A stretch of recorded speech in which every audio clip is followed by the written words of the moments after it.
Spring is here and my domestic partner is too. Whoa, whoa, whoa. We'll put a sign that says just married on our Subaru. We'll say I can't because we can't say I do at a wedding ceremony worth manure. You see, we're going to the chapel, but we cannot get married. From Vermont to Minneapolis, no, we cannot get married. Gee, I really love you, but we cannot get married. Locked out of the chapel of love.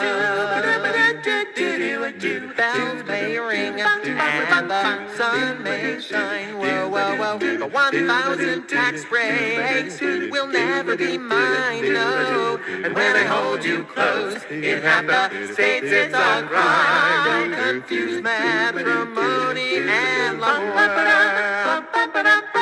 Don't ask, don't tell an apple if you wanna get married. It's rabbinical and papalish to keep us from getting married. Gee, I really love you, but we cannot get married. Locked out of the chapel of love. Down in the Big Apple, no, we cannot get married. Clearly nowhere on the map will let us legally get married. Gee, I really love you, but we still cannot get married. Locked out of the chapel of love. Whoa, until people grapple with love.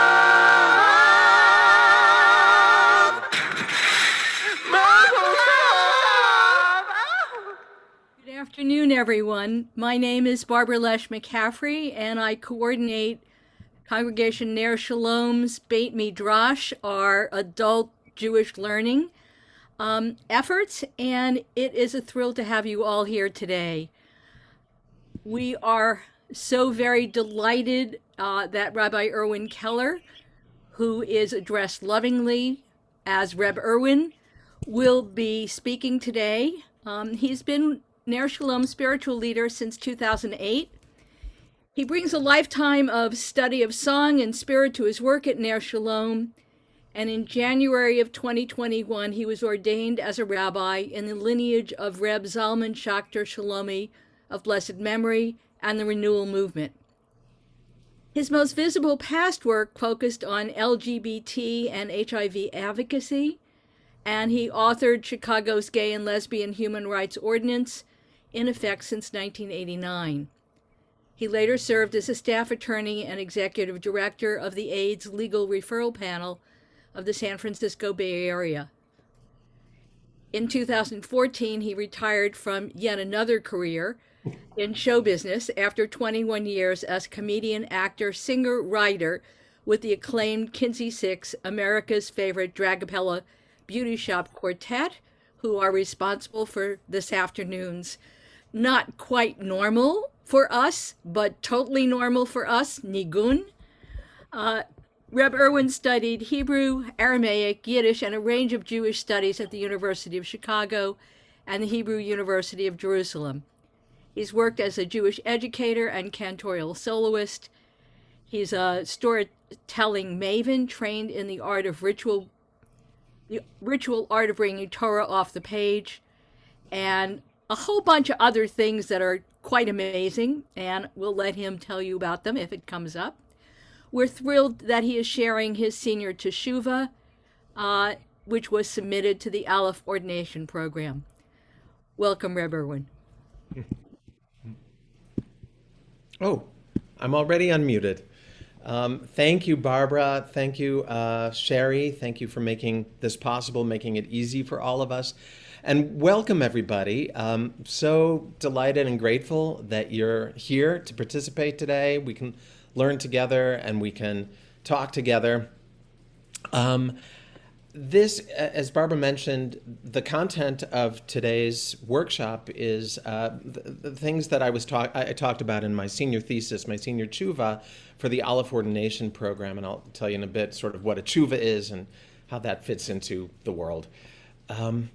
But because there was so much material in it, some of it kind of esoteric and some of it kind of general and some of it dreaming and some of it remembering, it was difficult for me to figure out how to give this over today, and I'm going to do my best.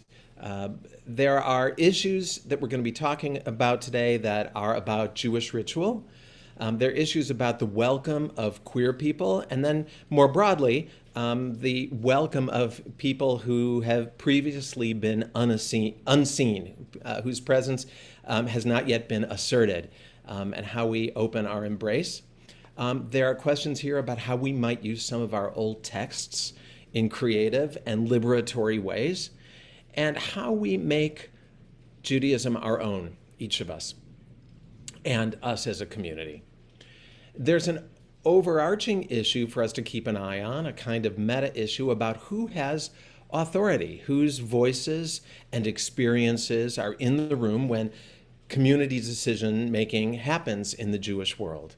And we'll get to that and talk about that a bit too. So we are many people in this room of vastly different experiences and expertise. There are clergy and lay people, as well as rabbinical students. There are queer people and non-queer people, Jews, family members, allies. I expect that there will be some things that we'll talk about today that you have already thought about. And there will be some things that are brand new to you. I will do my best to make the detaily but important things as understandable as possible. And you should know that it's okay for you to do whatever you need to do. Where there are things that excite you and interest you, dive on in. And if there are places that are not quite your thing, lean back and let it wash over you, and then dive back in the next time something excites you. If you need to get up and walk around, go get tea, coffee, whatever you need to do, feel free to do that. I think my only request would be if you're using a mobile device or an iPad, a tablet, don't walk around with your camera on, moving from room to room. Just if you need to move, turn off your camera. For those of us who are easily get motion sickness, that would be we would be grateful. We're going to keep the chat open throughout today, and I'm not always going to have my eye on your faces, and I'm not always going to have my eye on the chat. So feel free to put your reflections and questions in the chat, and we're also going to open up for conversation at various times. Sherry and Barbara, I'll ask you if something comes up in the chat that ought to get my attention and my eyes are elsewhere, feel free to unmute and tell me what's in the chat. There's also a handout, which you don't have to follow. It's not required. Not everything that's in the handout is actually going to come up today, but I wanted you to have some resources to take with you at the end of the day. So, are we good? Is that enough? Introduction? Let's get moving. Okay. So, welcome. So I want to start by talking a little bit about Halacha. And Halacha might be a new word for a lot of you, and I'll get to it in a second. But first I should say, this document that the workshop is based on is my Senior Teshuvah. What is a Teshuvah? My particular Teshuvah was sort of the final requirement of my rabbinic training. A Teshuvah is meant to be in the tradition of rabbinic Teshuvot, which you've probably or maybe heard of in English as responsa literature, responsa, or a responsum. And this is where individuals might come to the rabbi with a question of Jewish law or practice. Rabbi, is this chicken kosher? Or, Rabbi, we're supposed to do this, but how do we do it the right way? Or Rabbi, the law says to do this, but if we do that, it will take all of our money and we won't be able to feed our children. Whatever the question is. And the rabbi would look at precedent of Jewish law, look at Jewish practice, and develop an answer. If the rabbi couldn't answer it, then they might, or if the whole community had a question, they might bring it to a higher authority, to a more prominent rabbi that serves a wider geographic area. So over the past couple thousand years, we've had a continuing conversation in Judaism through this mechanism of tshuvot, of responsa, that has allowed us to develop this line of case law, this line of slowly changing and developing practice. And the slowly changing and developing Jewish practice is what we call halacha. I know that for some people who grew up hearing the word halacha, you think of it as this is the set Jewish way of doing things. But halacha is actually dynamic, even though it moves slowly. Halacha actually means going. It's a path. The word itself has dynamism to it. So halacha is Jewish law, Jewish practice, but you might translate it as evolving Jewish practice. And this process of halacha is what has made Jewish practice look to us the way it looks to us. The things that Jews do when you say, we Jews, we do this and this and this. Well, we do this and this and this because it's come to us through halacha. It is front and center relevant to Orthodox and other Jews who consider themselves commanded. What I mean by that is Jews for whom mitzvot are obligations given from God. So for commanded Jews, everything hinges on what halacha says about a particular question, because you want to get it, if God said to do it, you want to get it right. For those of us, who I presume are most of us in this room, who do not see ourselves as commanded, our relationship with halacha is different, and in some ways, often, more conflicted. There might be halachot or inherited practices that we reject, and there might be some that we embrace, but when we do embrace them, we're actually stepping up. We're volunteering to engage. We're not seeing ourselves as bound by that law or that practice, but we are in active dialogue with it. I see that my friend Reuben in Bisbee is asking, do the Jewish denominations look at each other's responsa? And the answer is, yeah, sure, of course they do. They might not cite each other's responsa, but they certainly look at it. And we'll get later, we'll talk about Rahel Adler's Brit Ahuvim, something that Rabbi Dr. Rahel Adler created as an alternative to Jewish marriage, which over the last year was adopted by the conservative movement as one of their positions about creating egalitarian marriage. So yeah, the ideas do spread and travel, sometimes being actually cited by name and sometimes just you can tell. So in terms of just exploring for a moment who we are in the room with respect to our relationship with halacha, I want to ask folks to go to the chat right now and see if you can name in a few words some halacha or Jewish law or something you perceive to be Jewish law that you do not do, that you do not hold as binding on you.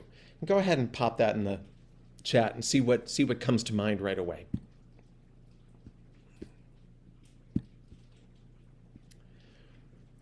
Keeping kosher. Yeah, the kosher is coming up a lot, right, because we're aware of it all the time.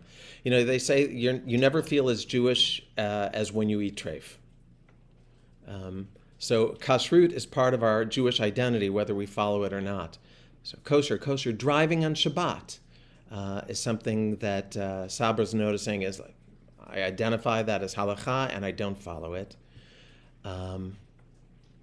Fasting during Yom Kippur hurts too much. Of course, the halacha would say if you need to eat on Yom Kippur, if it affects your health, then the halacha is to eat.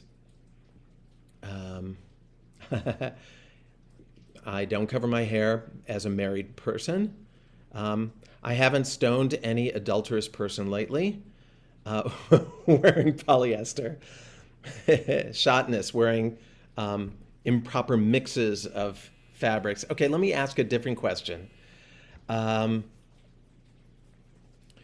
What is some halacha or Jewish, something you perceive as a Jewish law that you do follow either all the time or sometimes? And with this one, I'm going to ask you not just to name it, but give a few words about why you do. Why do you do it?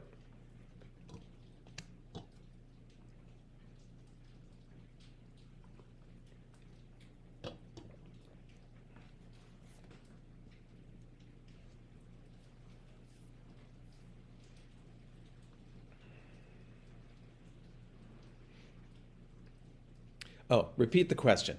The question is, tell us some Jewish, something you perceive as halacha, some Jewish law that you do follow all the time or some of the time, and why it is that you happen to follow that one. So we've got,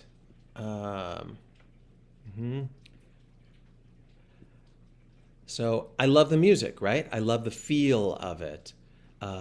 Shabbat has, I like its renewal its qualities of renewal. Treating treating neighbors well, treating a neighbor as I want to be treated, not because it's commanded, but because it creates harmonious community.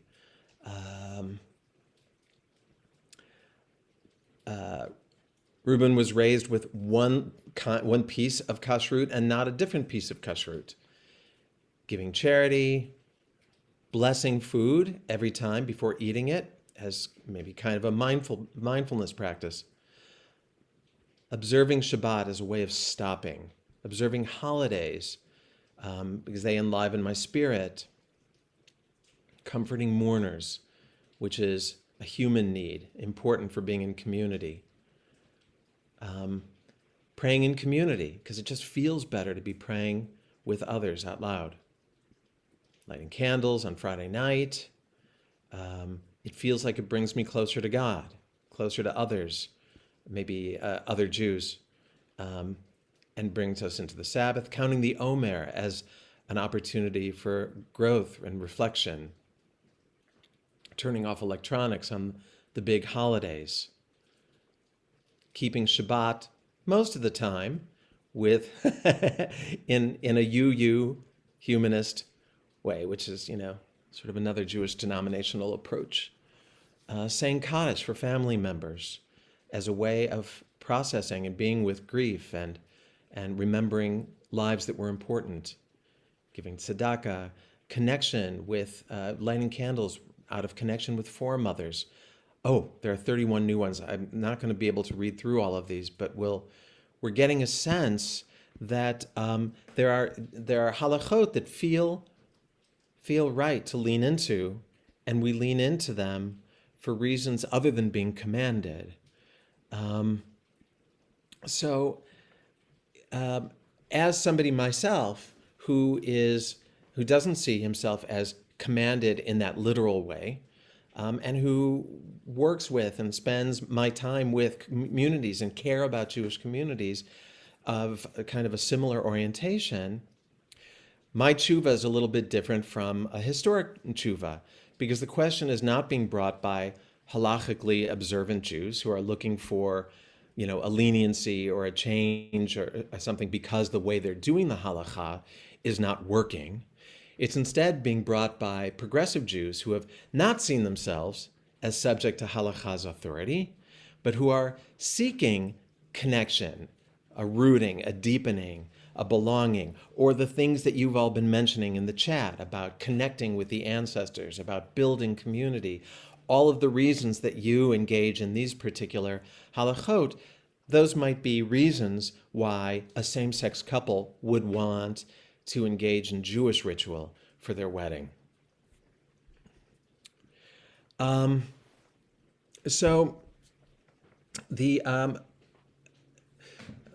see. So one thing to watch out for with halacha and halachic decision-making, certainly historically and still, is that it's a process that is effectuated by rabbis. It's a rabbinic process. People come to rabbis with questions. Rabbis write answers.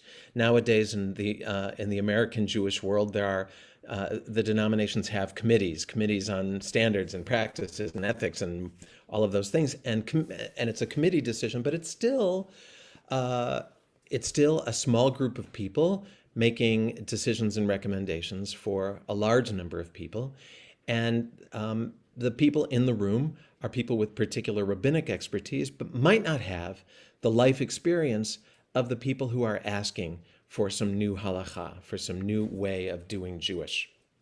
And so that's something for us to keep in mind. Who is in the room? Who is speaking in these tshuvot that we'll be looking at from the denominations? Who is the us? Who is the we when they're talking? And who is the they or them when they're talking? And you will feel how the presence or absence of LGBTQI voices in these decisions plays out. You'll feel it when we get to them. So in the interest of letting queer voices lead in the consideration of a queer topic, I'm going to begin by telling my own story, some of the story of my queer life and my own history around marriage. Before I do that, have I said enough about halacha? Does somebody, do we need any more kind of background about what halachic process is vaguely?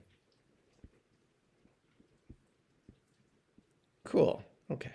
We can always come back to it. So here's a little bit of my story. So my husband, Oren, and I have been a couple for 27 years. We both grew up in a time, like all of us in this room, I think, or most of us, when legal civil marriage was not possible for same-sex couples. It was unthinkable, in fact. When I came out as gay in 1981, part of the burden of coming out was resigning myself to the certainty that I would never be a husband in any legal sense, and probably never a parent. For a family-oriented Jewish boy, this represented a tremendous loss.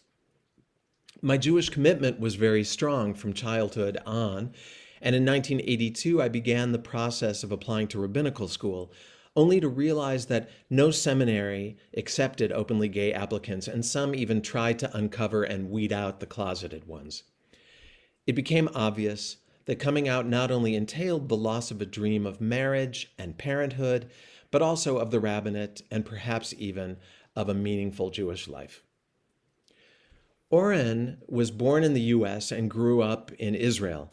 He has a secular Israeli's strong grounding in Jewish history, calendar, and concepts, and a secular Israeli's skepticism and resentments about Jewish religious authority and Jewish communal life. After he came out, he moved to the U.S., where he found a spiritual home in the radical fairy movement, and through that found his way, and later brought me in, to a queer minyan in the Bay Area whose practices were a delightful, playful, serious mix of Jewish renewal and neo-paganism. Oren and I met in 1994 at a Seder Pesach, where we discovered that we each had studied linguistics and both of us had envisioned dissertations on the same Jewish dialect of Neo-Aramaic. It was an uncanny, auspicious, and highly Jewishly infused beginning. When Oren and I met, it was no longer the way it was when I was a kid. Family formation was back on the table. Queer families were being created in many ways. Children were being raised by couples or singles or teams of couples with armies of eager aunties and uncles standing at the ready. But marriage itself was still unthinkable. It lived at the fringe of the movement's agenda. Maybe, but certainly not in my lifetime, was my own take on it. That's how unreachable it seemed to me. And I was someone actively involved in the queer legal and political world. Like many queer people, I was also skeptical about marriage overall. I saw and didn't like how gender roles continued to be used as a crutch in marriage. It felt irredeemably patriarchal to me. Many queer activists, myself among them, felt that the abolition of marriage would serve the world better than the expansion of it. But somehow, a marriage equality movement caught fire and began winning. And here I would like to speculate for a few minutes that it was in part because of the increased visibility, bravery, and ultimately political power brought about by the Churban, the catastrophe of the AIDS epidemic that suddenly made marriage a possibility. Perhaps it had to do with the private injustices that were demonstrated so publicly during the worst of those years. Gay men unable to be with their partners in ICUs, denied access, inheritance, recognition, having their decision-making authority usurped by families of origin who had long since abandoned their gay children. Horror stories that marriage could have obviated. Maybe the ultimate wins in the quest for same-sex marriage were in part a kind of reckoning, a cultural tikkun. I say all this to point out that the price for achieving marriage equality was more than 500,000 lives. The right to marry was dearly bought, and what we do to honor and uphold same-sex marriage must reflect and honor this sacrifice. And in saying this now, I welcome these ancestors of our queer tribe and pray that what we do today and in the future gives them honor. Oren and I had considered holding a union ceremony of some sort early in our relationship, but we had an ambivalence about it that kept us from making it happen. We knew our families and friends would celebrate with us, but it felt to us like we couldn't get ourselves out of the marriage rut. Either we were imitating the forms of a traditional heterosexual marriage, or we were pointedly deviating from the forms of a traditional heterosexual marriage. Either way, we would be invoking an institution that didn't want us and wouldn't have us. We found no way to divorce ourselves from marriage in a culture in which marriage is the ultimate expression of love and commitment. And so years went by. In the Kinsey Six, I began singing Locked Out of the Chapel of Love in every performance, our anthem of the marriage equality movement. I sang it, my character sang it, even as I remained ambivalent. In 2004, then San Francisco Mayor Gavin Newsom announced that San Francisco would be issuing marriage licenses to same-sex couples. He had no legal authority to do so, but San Francisco and the world embraced this remarkable act of civil disobedience. Oren and I were at first resistant, knowing these unions would not be upheld by any court. But the spectacle of love visible every day on the news, as couples stood in line for hours or days in the rain for the chance to marry, this spectacle affected us deeply, as it did the whole country. We did marry in that wave, on the last day of it, in fact. Several months later, our marriage was invalidated. Even though we had anticipated that outcome, it was surprisingly painful when it happened. For some months, we had understood what marriage meant from the inside. We had experienced an unprecedented level of enthusiasm and support for our relationship. We had grown accustomed to speaking the word husband without irony. We experienced a kind of cultural belonging as a couple that was deep and unprecedented in our lives. Our desire for marriage became desperately important and personal. In May of 2008, the California Supreme Court read the right to marry into the California Constitution, making same-sex marriage legal at the state level. In reaction, a referendum was placed on the November ballot to amend the Constitution to write gay people out of it. That initiative, Prop 8, looked certain to win. And so, on October 11th, 2008, the day after Yom Kippur, when our families were all gathered here anyway from Chicago and Los Angeles and Tel Aviv and Haifa, Oren and I married again on the back deck of our house with our siblings, our co-parents, our children, our families and friends. It was, like in 2004, a quick decision. There was no time to develop a well-thought-out Jewish ritual. But under the chuppah, we spoke the same language we had tacked onto our 2004 City Hall stock vows, the words of Ruth to Naomi in the book of Ruth. We loved this language for many reasons. It represented an unconventional love. It was spoken by someone on the margin as she began a journey toward the center. It seemingly had ramifications for family formation. Its words were simple and direct and true, pledging a lifetime commitment. The formula was queer in the sense that it emerged authentically and spontaneously from women who were without power, rather than being language mandated by official, normative, authorized forms of the day. It was beautiful, and it was deeply and anciently Jewish. And so there we were under the chuppah on that October night. Coincidentally, it was National Coming Out Day.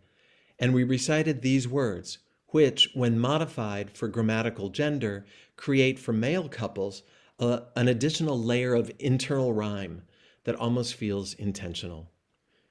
Ki el asher telech elech, uva asher talin alin. Where you go, I shall go.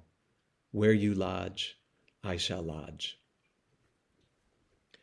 3 weeks after our wedding, Prop 8, the anti-marriage ballot initiative, passed.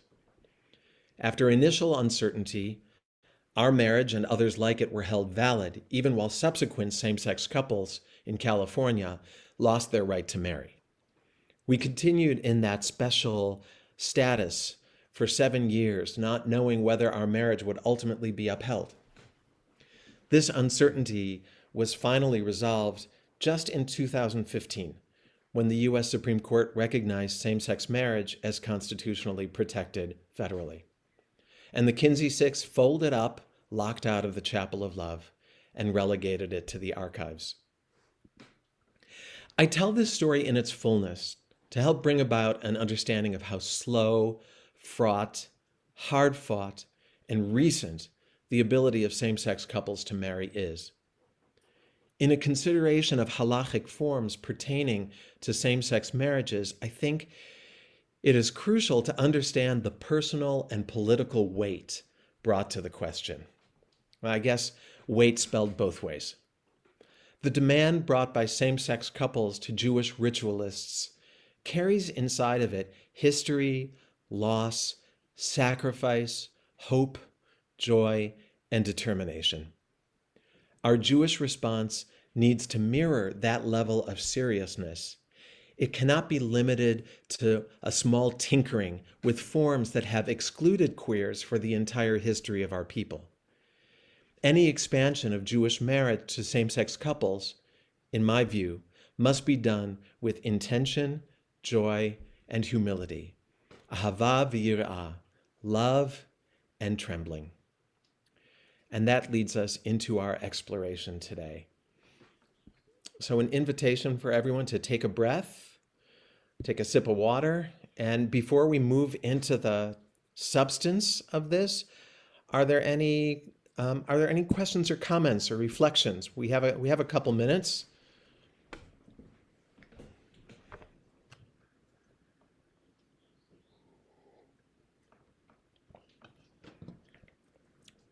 Everyone following more or less okay?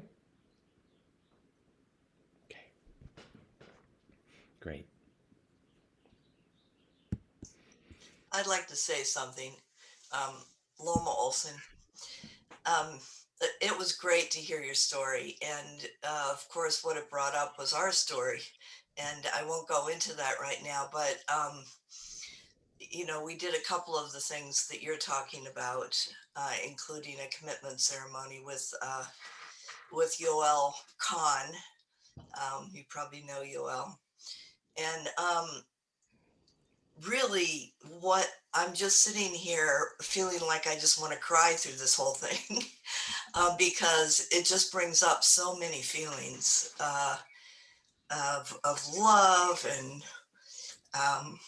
I can't believe that we were able to do this, and what we call each other and all the things that go along with it, so which is wife.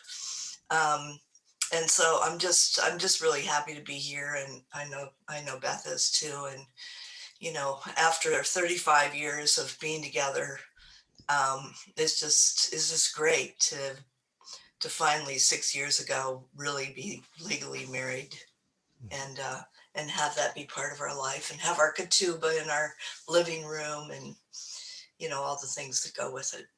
So thank you. Thanks for doing the workshop.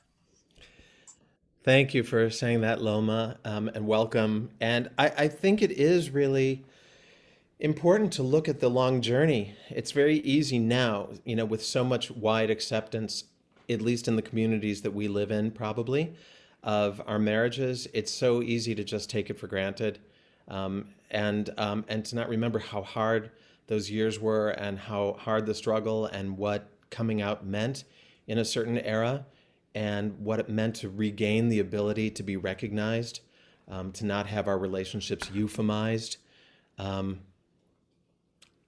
Is big, and that's why I feel like a halachic discussion needs to honor all of that. Let me see if I can also reflect some of these things in the chat. Ma'ayan, not obnoxious at all. Sort of who gets included in any of these conversations is a big question. Not all queer relationships are same sex, and what does same sex actually mean is an important question and a continuing question. My work in this tshuva was on a specific piece of it, and there's more work that's going to be done and is getting done right now, exploring sort of all of the queer angles, all of the queer edges of the halachic world and the halachic process, and they're being done by people better situated than I, as they should be. So this is not meant to be the totality of what queerness has to say in the world of Judaism. Reuben is pointing out that the mishkav zachar, the prohibition on man lying with man, it was in yesterday's Torah portion, what we read yesterday in Kedoshim, we might come back to that later in lots of conversations about halacha and queerness globally, and same-sex marriage in particular. A lot of times people lead with this discussion of Leviticus, and I make a point of never leading with it, and we could talk more about that later. Irwin? Rinat, yeah? I just wanted to also just quickly share that I really appreciate when you brought, because for me, my experience, that part of like marriage being part of like a really oppressive structure, and not wanting to be co-opted into that structure. And at the same time, when I'd also got married in that first round, and I didn't think it would be that meaningful. And it was, and I was really shocked. I just remember how shocking because for me, I was really not like, and then it happened, and it was so deeply meaningful. And it was really, it was humbling, because I was really against this whole institution of marriage. So.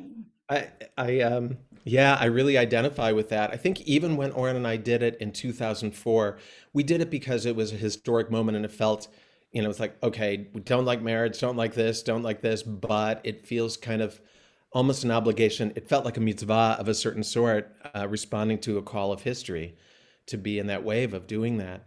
And I do remember also thinking, that the opposition to same-sex marriage used to say, this will destroy heterosexual marriage, and in a certain way, it's like, yeah, like that's a reason to do this, and with the hope that, and what I mean by that is with the hope that, like, once marriage exists, once there's a model of marriage out there in the world that's not reliant on the power dynamic of gender, the old-fashioned power dynamic of gender, like, what can all married people learn from that? How can the institution of marriage be changed by marriage equality? And the jury is still out on that, but I still have hope around that.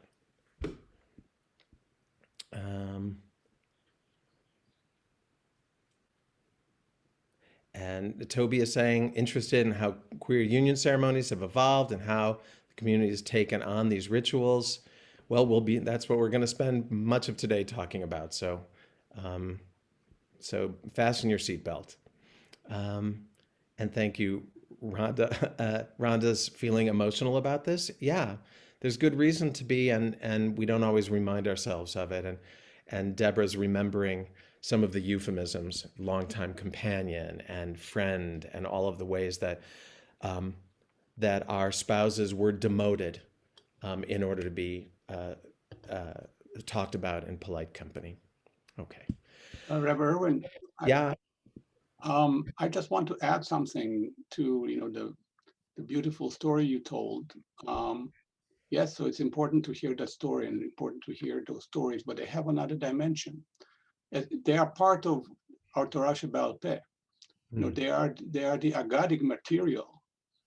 And you're going to talk about you talked about the halachic material. I'm going to talk again about it, but the Torah Sheba'al Peh also has agadic material, and that agadic material also needs to be enhanced. It also needs to reflect everybody, and so it has that additional dimension that adds to its importance. Thank you, Eugene. It's good to see you. So let me unpack what Eugene just said, and we will be talking about it later when we get to the conservative movement's responsum about same-sex marriage.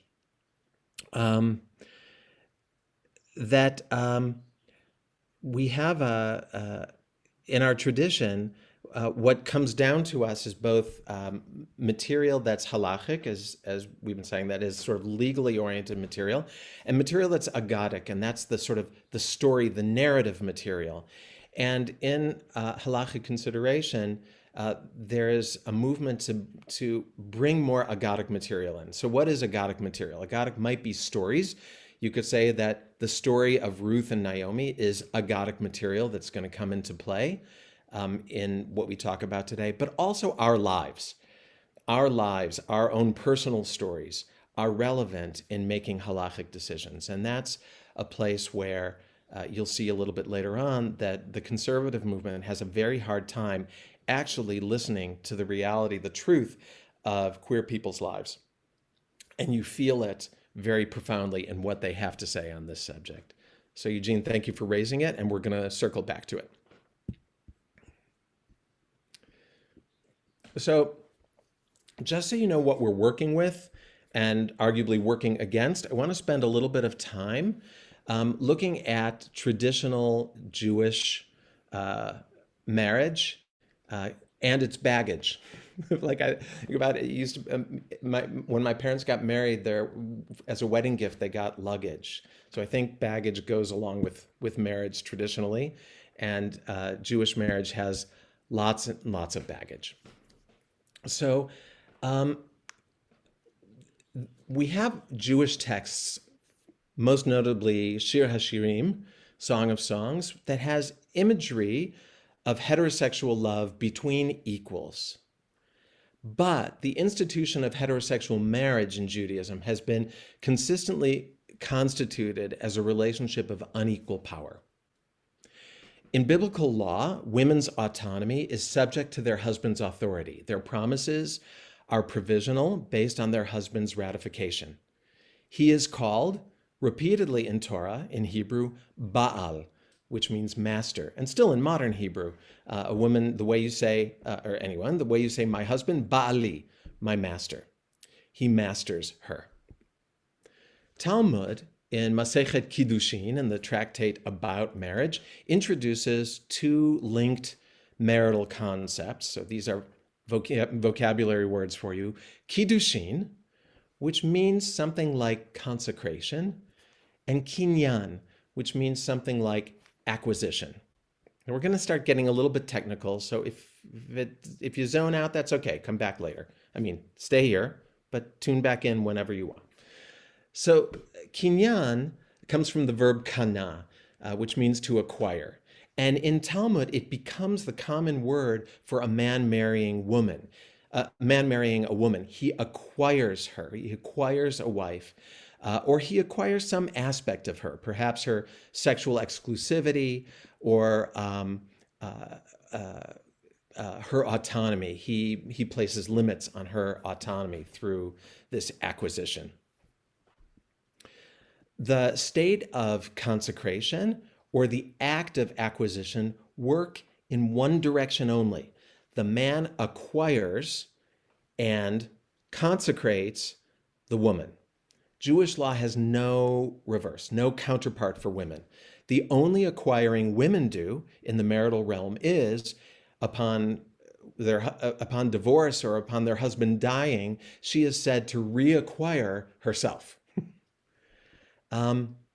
So the mechanism for doing this, the ritual mechanism for putting into place this for enacting the acquisition and creating this state of consecration at a Jewish wedding. If you've been to a Jewish wedding, you will have seen it and heard it. It involves the groom giving the bride something of value. It's usually a ring. And he says to her, Harei at mikudeshet li b'taba'at zu kedat Moshe v'Yisrael. Behold, you are consecrated. Mikudeshet, it's the same root as kiddushin. Behold, you are consecrated to me with this ring, according to the law of Moses and Israel. That is all that is required. The bride offers no ring back, no reciprocal words. In modern times, brides in a Jewish wedding might say, Ani ledodi v'dodi li, I am my beloved's and my beloved is mine, words from Song of Songs. Or she even might repeat the same formula he just said to her, Harei ata mikudash li. But from a halachic perspective, from a legal perspective, his words have legal weight. His words are a speech act. Hers are decoration. This isn't to say that the Jewish marriage formula is only about acquisition. Kiddushin and kinyan also have metaphorical, symbolic dimensions. Kiddushin, you can hear in it, it has the root kadosh. It has resonances that are about holiness, and kinyan is also to create. So it could have resonances about formation of relationship, formation of household. But these lovely spiritual ripples are still anchored in the language and ritual of bridal acquisition. And we are all responsible for the metaphors that we use. As Rabbi Dr. Rahel Adler says in her book, Engendering Judaism, if purchase was no longer literal, why should even a symbolic purchase be necessary? So even if you claim the acquisition language to be symbolic, the consequences are not, at least in the halachic world, so in the conservative and orthodox world. Jewish divorce law is built on the unilateral nature of marriage. Women do not have the right to divorce their husbands. A get, that is a bill of divorce, may only be rendered by the husband. His refusal to do so leaves his wife in a perpetual state of marriage, depriving her of the ability to remarry. And this has provided no short of woe as unscrupulous men use this exclusive power to force concessions from their wives before they grant a divorce. So this is why the inequality built into Kiddushin is a significant problem in the Orthodox world. Why should non-Orthodox Jews care about it, though? So for one, sort of real-life ramifications, if a woman marries in a progressive Jewish movement using ritual Kiddushin language, like we just heard, and then later she divorces, she finds herself subject to Orthodox authority because she wants to remarry and she has moved to Israel, or she wants to remarry with someone who's Orthodox, her first marriage could be seen as halachic kiddushin, despite her intentions to do something egalitarian. And the religious authorities could withhold her ability to remarry until she receives a get, a religious divorce, from her first husband. If she remarries in a civil or non-Orthodox ceremony, the legitimacy of her future children could also be called into question. And of course, you could say, who cares? On the other hand, if her children move into an Orthodox community, it does matter to them. It affects who they're allowed to marry. So there are ramifications to the extent that there's a possibility of brushing up against the Orthodox world or integrating into the Orthodox world in the future. So for all of you who had traditional Jewish weddings with that language, I am sorry that I have now been Rabbi Buzzkill and have said things about the "you are consecrated unto me" language that you didn't want to hear and that now you can't unhear.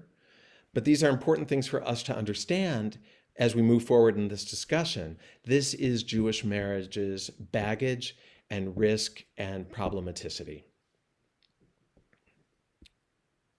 So knowing now what you know now, you see that just saying that same-sex couples can do what heteronormative couples do and have always done in Judaism, you can see why that actually doesn't work. Because the tradition of Jewish marriage is a unilateral tradition. So how do you do that in a same-sex ceremony? Who acquires whom? You either have to reinterpret kiddushin and kinyan to mean something else, to mean something entirely metaphorical, or you have to drop the mechanism altogether. Now, in some ways, for queer people, for same-sex people, the stakes are low because rabbinic authorities in Israel and in the diaspora, halachic rabbinic authorities in the Orthodox world would not recognize a same-sex marriage to begin with. So if you get married and you say the Jewish words in your same-sex ceremony, the traditional Jewish words, and later you get a divorce, a civil divorce in court in Santa Rosa, and then you become Orthodox and you want to marry someone of a different social gender.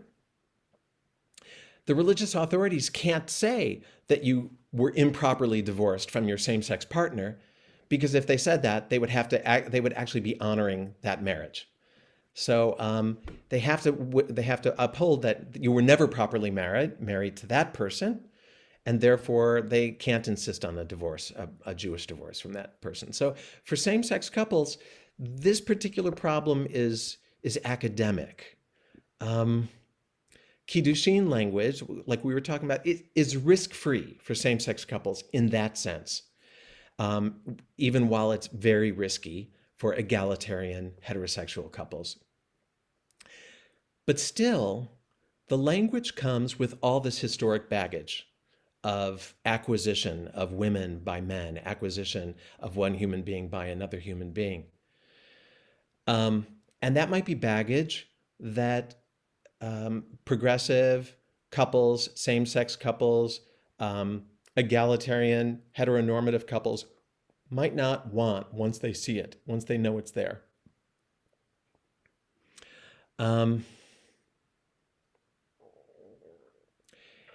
In some ways, I think same-sex couples arriving at the doorstep of Halacha might be a signal that it is time, in general, for Halacha to begin backing away from the traditional form of Kiddushin, asking who is it actually working for anymore? The presence of same-sex couples in this moment might be a chance for the world to rethink what marriage might be in a Jewish context, not only for same-sex couples, but for all egalitarian couples of any gender.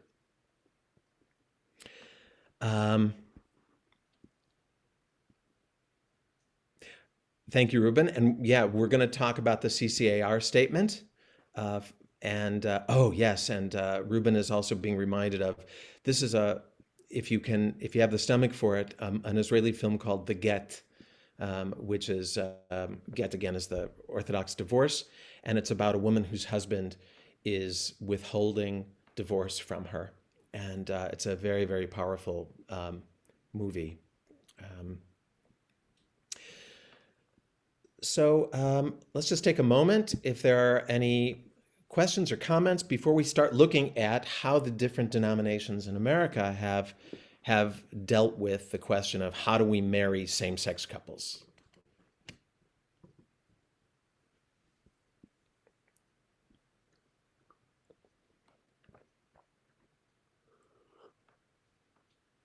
Sorry, Irwin, Rabbi Irwin. So I have a like a dear rabbi that in Israel that used to always say that unless you're Orthodox, you should never marry Jewish, because the problem of children who are mamzerim is really really heartbreaking, and you never want to like kind of be in danger of putting that chotemet of mamzer on a child. Putting the stamp of Yeah, bastard on a yeah, child. Yeah. because it's actually they actually take it seriously, and also other reasons like, but just the advice was just don't marry, you know. Yeah, a lot of secular Israelis, when they marry, fly to Cyprus, um, because secular marriages are honored in Israel. Um, but if you do get married in Israel with the traditional kiddushin, then all of these things are activated, and they might not be. Yes, and Toby is pointing out that the power given to the rabbinic authority in Israel is a huge problem, and that's a different piece of problem that that the progressive denominations are fighting against, and secular Israelis are fighting against. But yes, it puts everyone in a position of risk around their relationships. Anything that ends up defined by or regulated by the religious authority in Israel becomes risky for people who are not voluntarily living an Orthodox life, which is what Rinat is saying.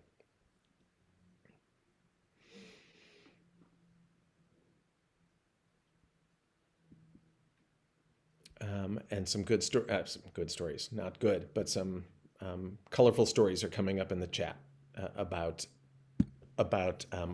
people finding themselves under the authority of of the religious establishment in Israel. Okay, deep breath. Take a sip of your tea, and we're going to look and see what some of the movements have done in response to the demand of same-sex couples for marriage in a Jewish context. So the Reform movement in 2014 issued a teshuvah that they called same-sex marriage as kiddushin. And Reform rabbis had already been authorized to officiate at same-sex marriages since 2000. The 2014 teshuvah from the CCAR entertained the question, they were asking the question, is a same-sex union kiddushin or not? Or is it something different? And in the responsum, they did all of those typical things that I think queer people who were doing activism in the 1980s and CCAR stands for the Central Committee of American Rabbis. Ruben, do you remember? That is the rabbinic body of the Reform movement. So this teshuvah starts out in a way that's familiar to anyone that was doing gay politics in the 1980s or 1990s, who was doing, thank you, Central Conference of American Rabbis, where one of the first things that gets trotted out is all of the psychological data. The psychological data that says that it's, that there's no disorder involved in homosexuality, etc. And so therefore it can't be, and that it's innate and it's immutable and all of that kind of stuff. And therefore it should not be considered in this teshuvah. They say it can't be considered chet, that is sin, and it should not be considered toeva, which is abomination. That's the language that's slapped onto male sex in yesterday's Torah portion. The Reformed teshuvah then articulates a value in recognizing the full humanity and equality of gay people. That's a principle in Halacha called kavod habriot, which means human dignity. And they rule that gay people's otherwise acceptable marriages should be considered kiddushin. But when they say kiddushin, they mean something different than what Orthodox mean when they say Kiddushin. The Reform movement, all the way back in 1869, had decoupled Kiddushin from the concept of kinyan or acquisition, right? They instead read Kiddushin not as consecration of a person, but as sanctification of a relationship. In the Reform world, Kiddushin language does get offered reciprocally. The groom says it to the bride says it to the groom. And so extending that to same-sex couples is unproblematic. And I'll just say that there are other restrictions that are sort of placed that come up in this. For instance, that they want that the Reform movement wants the relationships of these same-sex couples to look like the relationships of heteronormative couples.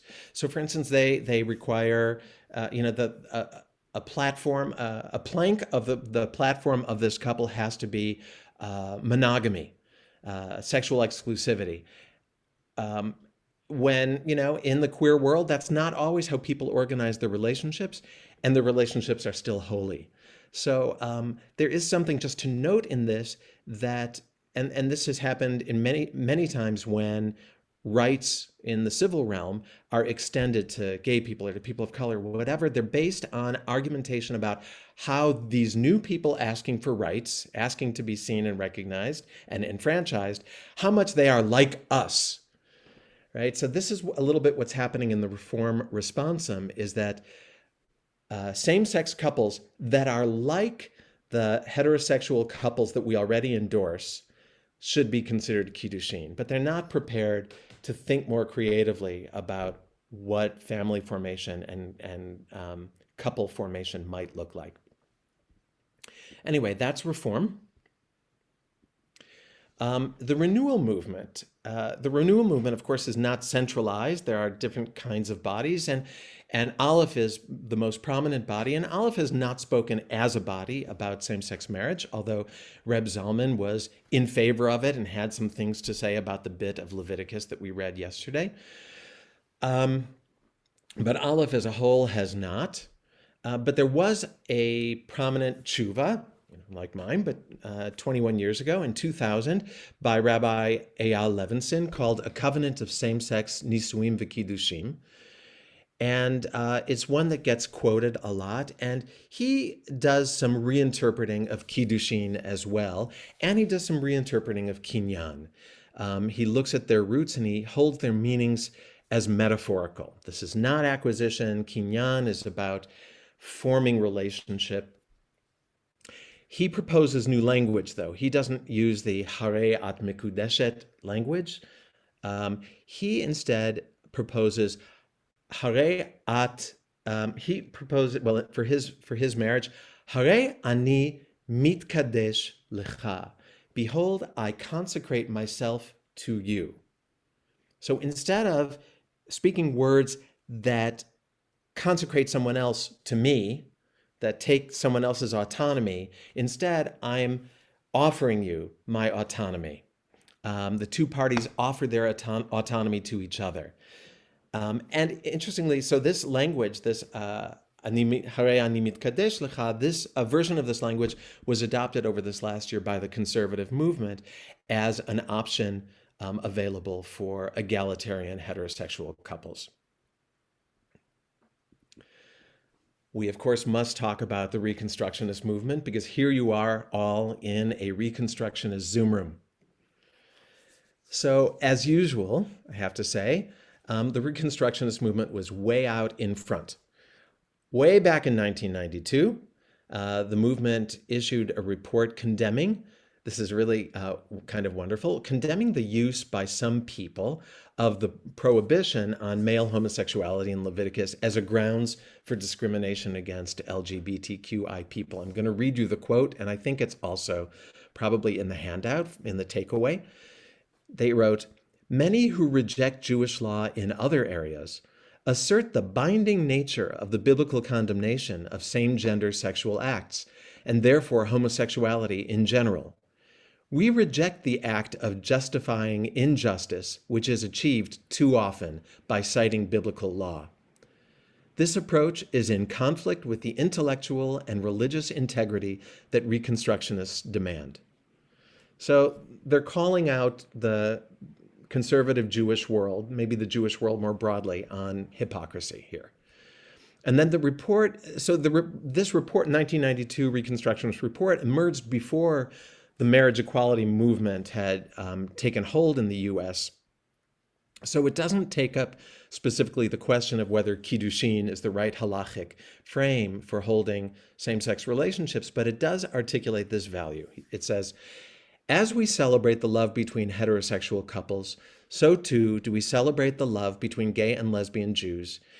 As we affirm that heterosexual marriages embody Kedusha, so do we affirm that Kedusha resides in committed relationships between gay or lesbian Jews. Just simple language of equality.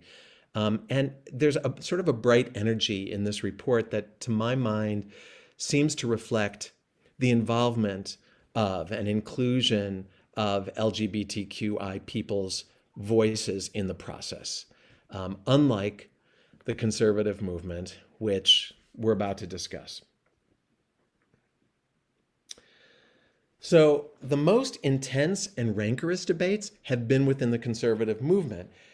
And this is to be expected because on a political level, there are many progressive people in the conservative movement who want to include LGBTQI people. They want to include them in Jewish communal life, in their congregations, etc.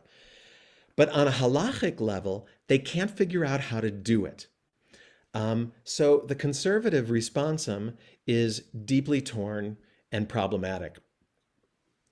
The most significant official word from the conservative movement was released in December of 2006. It's called Homosexuality, Human Dignity, and Halacha, a combined responsum for the Committee on Jewish Law and Standards. That's their halachic body, is the Committee on Jewish Law and Standards. The tshuva opens with, again, the old mainstays of gay rights debates, science and Leviticus. It first runs through the data on the relative immutability of sexual orientation. The idea here is that if gay people can't change, then demanding lifelong celibacy would be unconscionable. Therefore, kavod habriot, human dignity, requires that accommodation be made so that an entire class of people is not denied the fulfillment of love and intimate relationship. And although some LGBTQI people might be tired at this point of being afforded rights based on negative qualities, such as inability to change, rather than affirmative values of love, community, happiness, this is nonetheless a promising start to the tshuva. Then things go south. The tshuva goes on to address, goes right to Leviticus, goes to Mishkav Zachar, the biblical prohibition on man lying with man. The authors reject the many scholarly efforts to limit the meaning of those verses of Leviticus, pointing to, quote, the unquestioned interpretation of these passages throughout the ages, end quote. So then, having painted themselves into this corner, they not only don't allow kiddushin for same-sex couples, they issue an explicit ban on anal sex between men, even in the context of a loving and committed relationship of equals.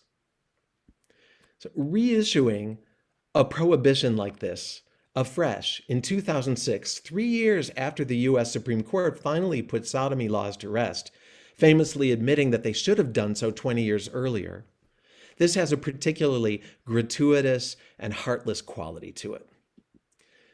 Now, the authors are aware that gay men and other people of conscience might find this shocking, but they rationalize their ruling in the name of hypothetical observant gay men. This is what they say.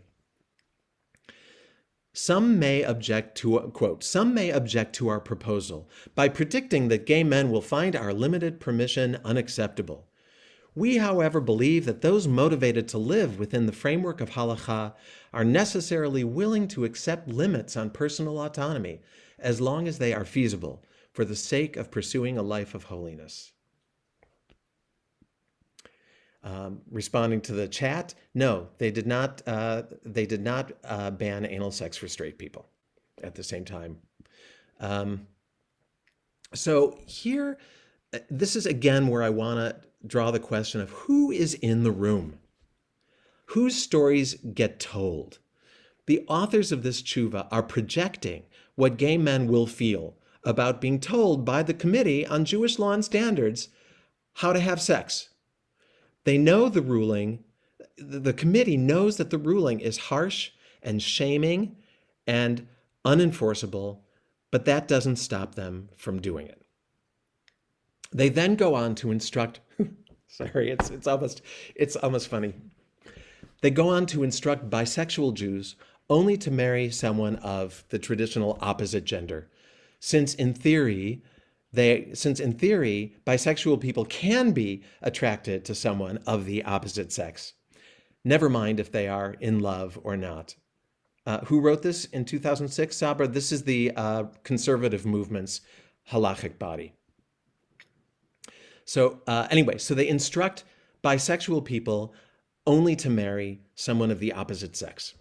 So it doesn't matter if it's your bashert or not. It just has to be the person with the right social role or the right equipment. It's not clear what they were referring to, but if you have a choice, you should live in what looks like a heterosexual marriage. The tshuva then denies kiddushin to same-sex couples. It says the halachic issues are too difficult to sort through. They say, quote, "We have no objection to informal rituals of celebration for gay couples, but we are not able in this responsum to address the many halachic questions surrounding gay marriage," end quote. And then, after prohibiting sexual positions and telling bisexuals who they may or may not marry, the tshuva ends with a plea for honoring the dignity of gay Jews, which they say unaware of the irony. So, hang on, I've got to calm my nerves.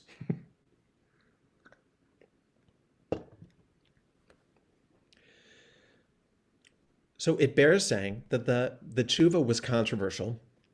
It squeaked through. There was much anger, and many dissents were written and issued at the same time. The most interesting and most important is by Rabbi Gordon Tucker, who not only has a lot to say about same-sex marriage, but specifically wants to talk about what's happening here.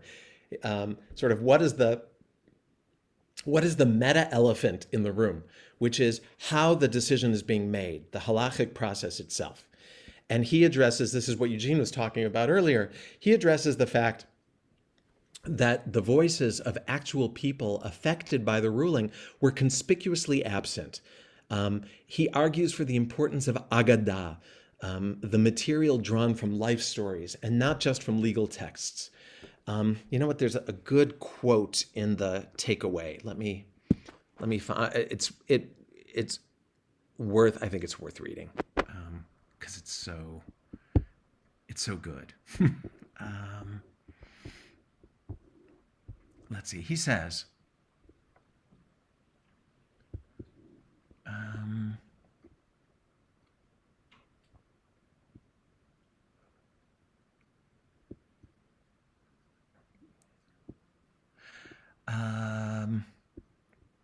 I'm starting, if it's on page 3 of your, if you're looking at the handout, which you don't have to do, because I'm going to read it into the record, but it's the bottom of page 3. I'm going to start, I think, in the middle of the, I'll just stop.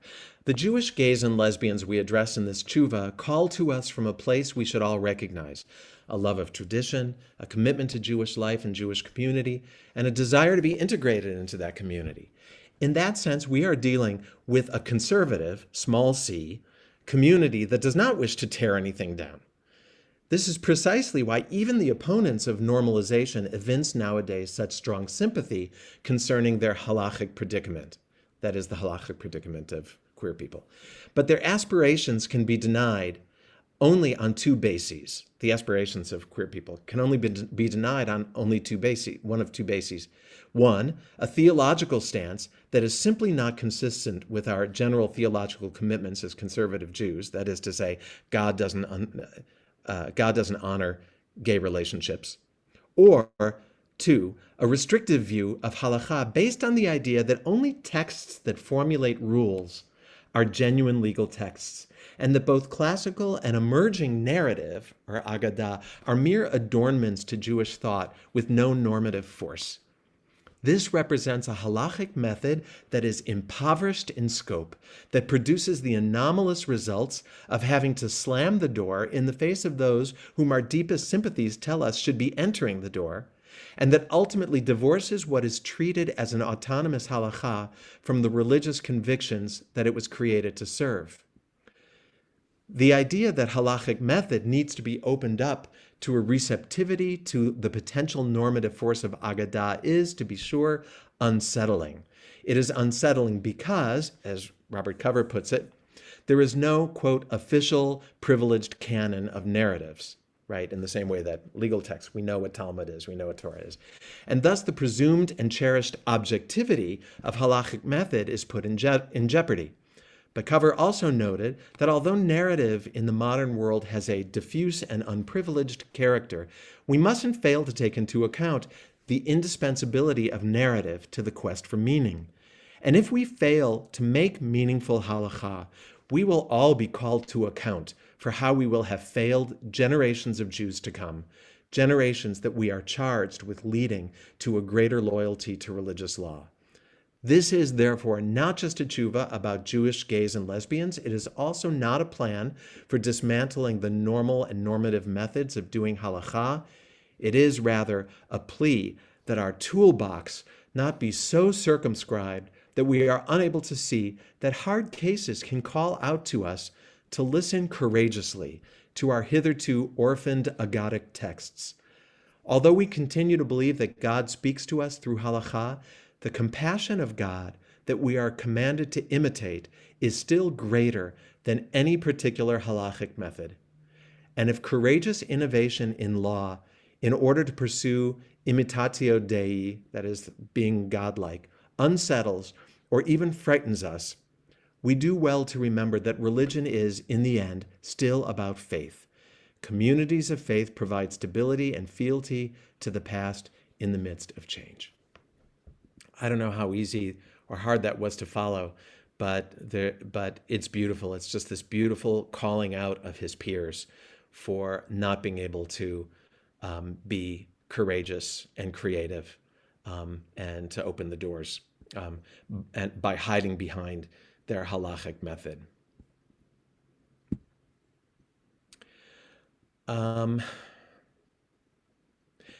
Since then, the conservative movement published something in 2012 offering 2 possible wedding ceremonies for same-sex couples, neither of which was Kiddushin.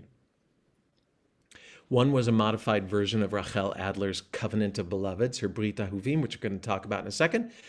And the other was was again using that language we saw before, Harei ani mitkadesh lecha, I consecrate myself to you. It was a further development of that language that we saw in the ALEPH Teshuvah from the Renewal Movement. The 2012 follow-up that the conservative movement issued, saying here are some ceremonies that same-sex couples can use, still did not, they did not cancel, they did not revoke the ban on male-male anal sex. Okay.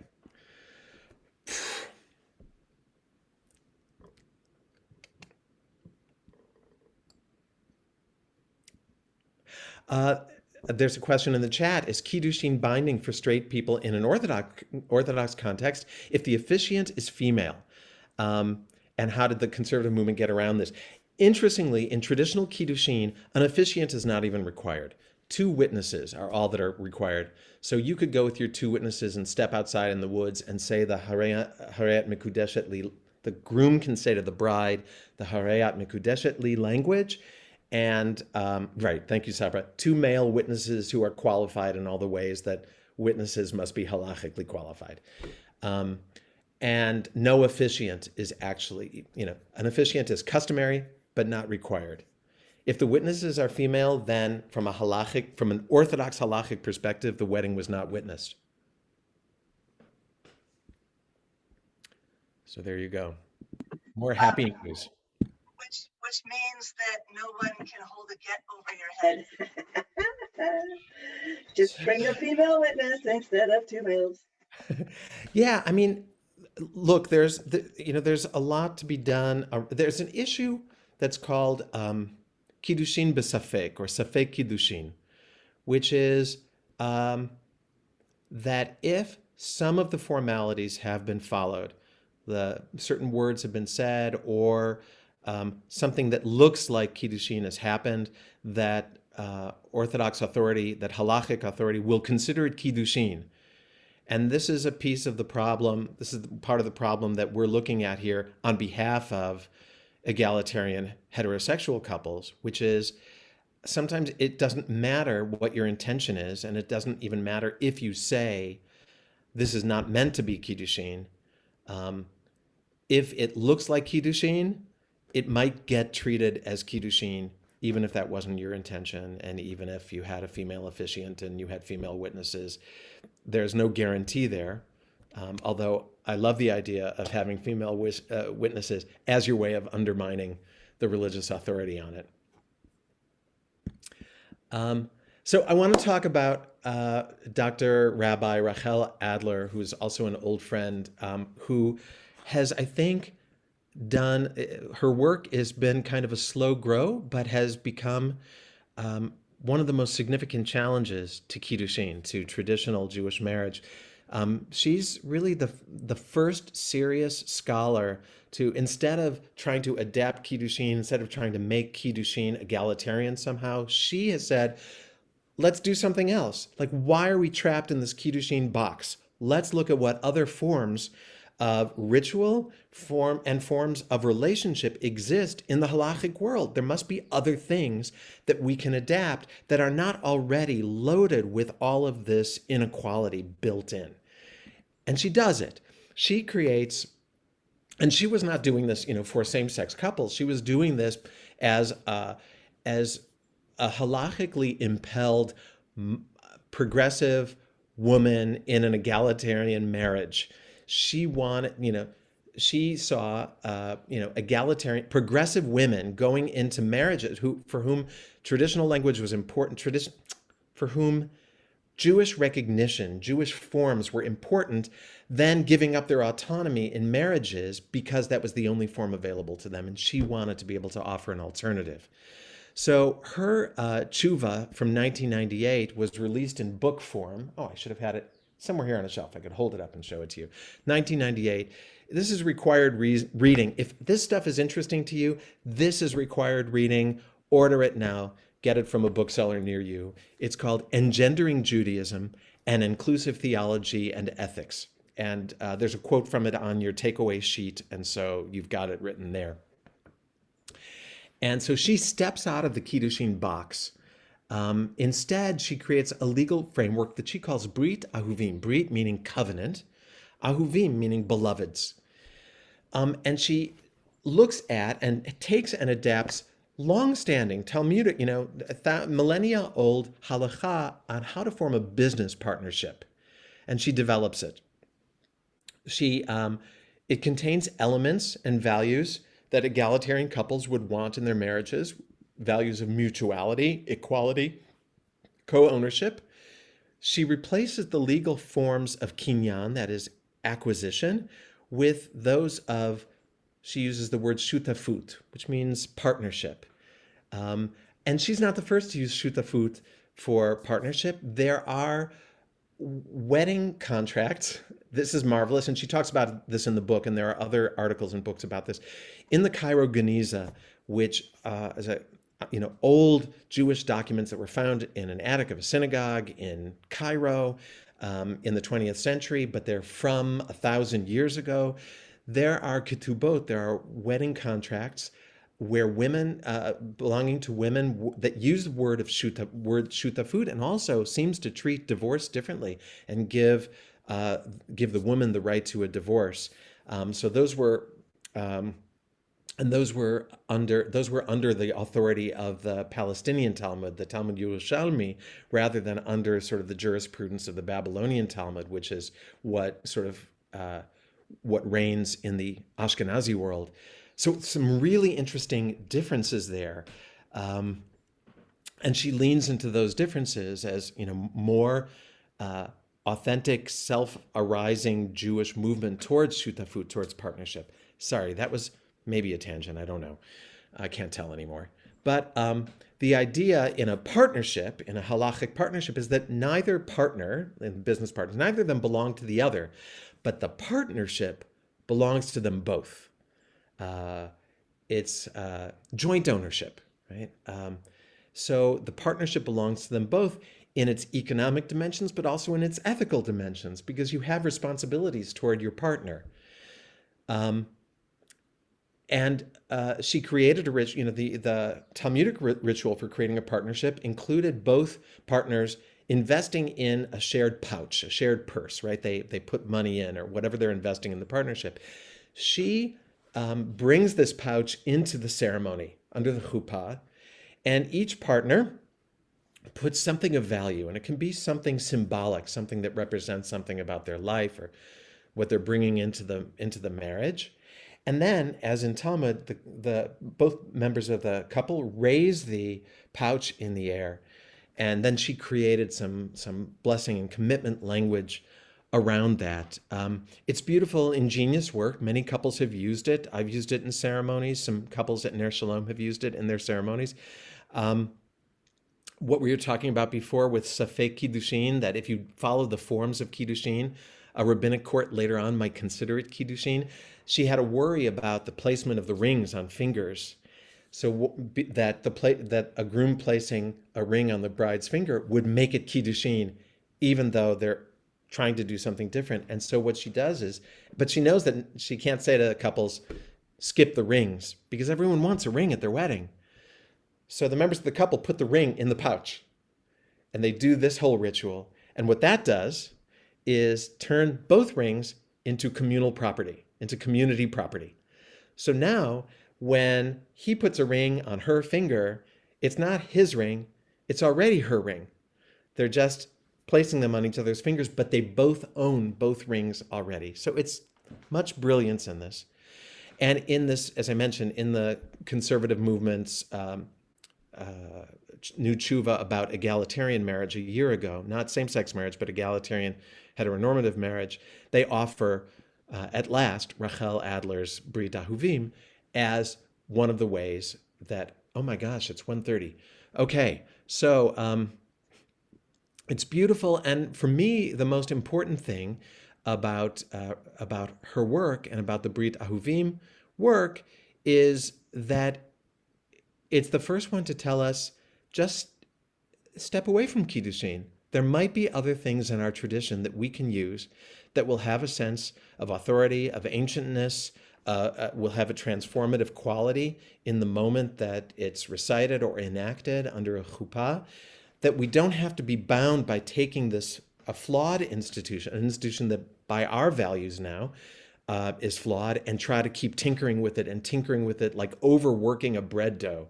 I know this because I watch the British baking show, and so I know that you can't knead the dough for too long, and we have been kneading that Kiddushin dough for way too long. And so Rahel Adler invites us to come up with something new, just come up with something new. And so this is where I'd like to turn to the book of Ruth, because the book of Ruth, this is where there's something new and ancient that I'd like to offer into our collective Jewish conversation about same-sex marriage and about egalitarian marriage, queer and heteronormative in all ways, that this is something that might be arguably useful.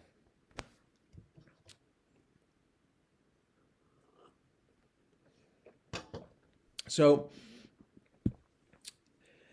the book of Ruth, if you haven't read it recently, please do. There's something really remarkable about this book in many ways. It's a book of Tanakh, a book of the Hebrew Bible, possibly fairly late in the writing. It's written in sort of a novel form, in the form of a novel. It's Oh, Shavuot is coming soon. Yes, it's a good time to do it. It's the companion text for the holiday of Shavuot for a variety of reasons. Shavuot is about our marriage to God. And in the book of Ruth, you'll see. It's, I think, a beautiful book. It's surprising in lots of ways. And I think I'm not going to tell you all of the book of Ruth. I'll just tell you what's necessary as we get to it. If you know more about the book of Ruth and it gives you questions or objections, feel free to raise them. But in the meantime, I'll give you what you need to know for this conversation. But please read it. It's beautiful reading, I think. So the quick overview is that kind of there are two women at the center of this story. A Jewish woman named Naomi. And she and her husband and her two sons left Bethlehem and went to the country of Moab because of a famine. And in Moab, they grow wheat. They're doing okay. And her two sons marry Moabite women, Ruth and Orpah. And then a plague comes, and all three men die. So Naomi and Ruth and Orpah are now widows, which means that from a biblical standpoint, they have no legal status, and they have no legal relationship anymore to each other. So Naomi now decides to return to Bethlehem alone, and she releases her daughters-in-law from any moral or familial obligation to her. She tells them to go back to their families, and Orpah does. But Ruth hangs on to Naomi, and she spontaneously says these words, Ki el asher tilchi elech, uva asher talini alin, amech ami, ve'elohayich Elohai, באשר תמותי אמות ושם אקבר, כה יעשה אדוני לי, וכה יוסיף, כי המוות יפריד ביני ובינך. Where you go, I will go. Where you lodge, I will lodge. Your people shall be my people, and your God my God. Where you die, will I die, and there will I be buried. Adonai, do so to me and more also, if even death parts me from you. And Sherry just popped the language into the chat if you want to be referring back to it. It's beautiful language. It's a series of direct first-person promises. Each one has sort of a literal level and a figurative level. I will spend my life with you. Our path will be shared. We'll share our spirituality. We'll share family with each other. We'll be family for each other. Where you die, I will die. There's a duration to this vow. This vow, these words will be in effect until we die. It doesn't. It creates. It's complete. It's lyrical. It creates a frame of connectedness and family formation. It doesn't dwell in details that can't yet be foreseen, right? So it's not about money and land ownership. It's aspirational, and it is serious. And if you think about saying those words to any beloved person, it's beautiful spoken to anyone who's beloved to you, but spoken to your bashert, it is earth-shakingly romantic. So from a legal or halachic perspective, these words are shavua, an oath, as opposed to a neder, which is a vow. And if you want to look at the tshuva, and the link for the tshuva is also in your handout. If you want to look at the tshuva itself, it explores why is this an oath and not a vow, and it kind of doesn't matter, and it probably would work similarly even if it was a vow. But in halacha, it's an oath, a shavua. I think a lot of people in the room know that our rabbinic tradition sees Ruth's articulation of these words as her conversion to Judaism. And this is a reason for both caution and optimism. Caution because, the optimism is because our tradition already tells us that reciting these words have powerful effect. They can effectuate a change in status. Without other acts, no written documents, no exchange of goods. The words alone, offered in sincerity, even offered in private with no witnesses other than God, were enough to effectuate some change in status. So that already makes me hopeful about the legal heft of these words. And the caution, of course, is that around conversion is just to explore what does it mean to say your God is my God and your God will be my God. Particularly if the couple that's marrying is an interfaith couple, like have a clear understanding of what we mean by that language so that you don't inadvertently convert someone from one religion to the other. Maybe have that in a written document. This is how we will honor each other's spirituality. So in terms of the impact of this being an oath, so a little bit about oaths. This is the kind of oath that's called a shvuat bitui, a spoken oath. There are very few, in Talmud and in subsequent halacha, there are very few formal requirements for an oath. Anything that sounds like an oath will be treated as such, so you also have to mind your tongue. In the case of Ruth's oath, her word choice and syntax seem actually not to matter halachically, but her speaking them with the intent of making this promise, making a lifelong promise, that's what makes her words a valid and binding oath. It's a combination of speaking the words with the real intent. And in halacha, it seems that the oath would also be valid even if she didn't invoke God's name. So there might be, if you're clergy, say, and you're working with a couple that, it's like, we don't know about like how we feel about all this God stuff, but we want to be married with some ancient language of our people, you could still use this vow, and the vow would be real and valid and binding, even if you don't invoke God as witness and enforcer of it. So Ruth makes the oath unilaterally. She offers this to Naomi. There's nothing that prevents a couple from offering it to each other. It doesn't cancel out, but rather it becomes kind of a reciprocal oath.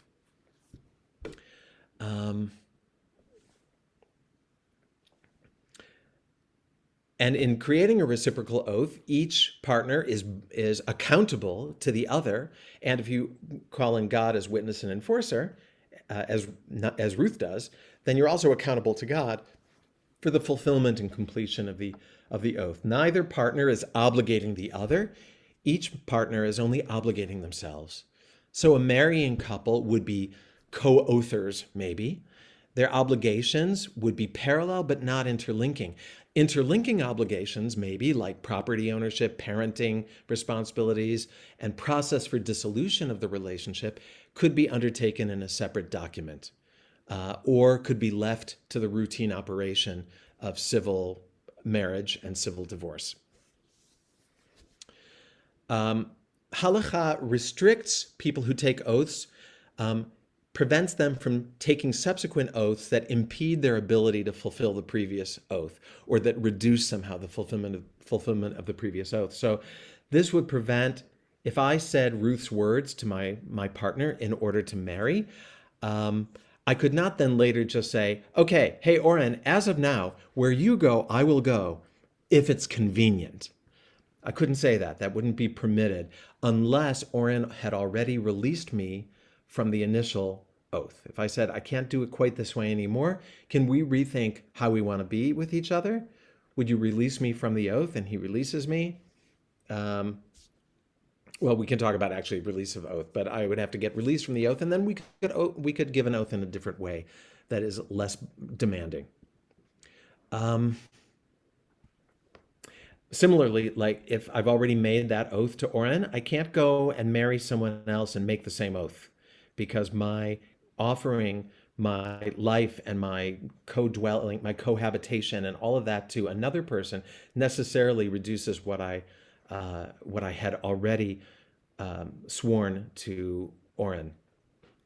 So again, I wouldn't be able to do that without first being released from the oath. So for marital purposes, entering into a Ruth kind of oath does limit some of the things you can do in the future, some of the kinds of promises you can make to yourself or to your partner. And that is actually what we would hope and expect in marriage. As we noticed, Ruth did not do any particular actions. There was no particular. So you could create a wedding ceremony that is familiar with a chuppah. You could have a written document. You could have sheva brachot, and use this language and break a glass. I haven't figured out whether ring exchange, the issue of ring exchange, and whether that could create a risk of the marriage being considered kiddushin for straight couples, then who later brush up against orthodoxy. More work needs to be done about that, and work is being done about that, including the conservative tshuva that came out last year, which talks about how do we prevent these other forms from looking like kiddushin. And to be released from, and there's formula, and you can and being released from this, if you get a civil divorce, then you're divorced on a civil front, but then you would also have an ethical, moral, and Jewish obligation to actually be released from the oath, and one would hope that it would be done together, that together you would go to be released from the oaths. But if for some reason one partner has become hostile and doesn't want to participate, you can still go to an authority, which could be a rabbi, or it could be a beit din, a court of 3 lay people that you assemble, and you ask to be released from the vow. And so you're not held hostage to your once happy partner, no longer happy partner's non-compliance. And there are rituals that you could create around the moment of being released, if you're doing this in a friendly way or either way. And Reb Zalman has lots of things that he offers with the giving of a get, including couples writing a letter to each other that says, what you meant to me, etc. There are ways to honor that moment. Okay, but I want to move on to the sort of the piece that I think is most important about the Youth of Ruth language. Why it excites me so much is not because, oh, great, it's an oath, and that is kind of like what we're used to as Americans. People make a vow, and that's enough. It has that similarity, that familiarity, but because of the agadic, the symbolic dimensions of the Ruth story that I want to speak into the room. In part, the context of the Ruth oath is important. The oath arises organically out of a story that I think speaks loudly to queer people and to others who have felt on the margins. Because in the book of Ruth, we see the struggle of 2 disenfranchised women, 2 disenfranchised individuals who find their own voice and agency. And the whole story is about them taking control of their destiny. The context is important. Formulaic language that we use under a chuppah or anywhere else cannot be entirely divorced from its context, nor should it be. We are responsible for the metaphors and the symbols and the texts that we lift up. If we seek joy, fulfillment, consent, and agency in our relationships, then we should look for our mythic forebears who manifested those qualities and draw their stories into our practices and our vision. And I think, for me at least, the Ruth story does this. One element has been pointed out by scholar Tikva Freemer-Kensky is that the language that Ruth uses has a similarity to language used elsewhere in Tanakh, elsewhere in the Hebrew Bible, for covenants between kings. And I think I put a couple of those into the handout, but you see things like King Ahab said to the king of Israel said to Yehoshaphat, king of Judah, "Will you go with me to Ramot Gilad?" Probably for a military campaign. And Yehoshaphat answered, "I am as you are, my people are as your people, and we are with you in war." And there's a similar formula when King David has been ousted. His general Ittai Haggiti says to him, David, like Naomi, says, go home. There's no point. Don't hang out with me. Just go home. And Ittai stands his ground and pledges his loyalty, saying, as Adonai lives and as my Lord the King lives, wherever my Lord the King is, I shall be. Whether for death or life, there your servant shall be. And then outside of the Hebrew Bible, there are also occurrences of this in Ugaritic and Hittite treaties of antiquity. And so the language that Ruth uses, even though it in the story comes spontaneously from the heart, it resonates as sort of a high-level national brit, national covenant, treaty language, and constitutes Ruth and Naomi also as sovereign bodies, not just physical bodies, but sovereign bodies. And so it speaks to their sovereignty as individuals. And that's something I find very exciting, and particularly in the case of women in Torah, rare that you see that. I also think that their story and this vow speaks to queer lives in some particular ways. Like Ruth and Naomi, queer people often know what it is like to live on the margins. Queer people know what it is like to form bonds of love or close alliance despite the absence of social forms for it. I think queer people know what it is like to form family in ways that might not be seen by others as family. I think queer people, or many queer people, know what it is like to be at risk simply for being who they are. And that's why I think queer people may feel very seen in the book of Ruth. Ruth's words are also effective.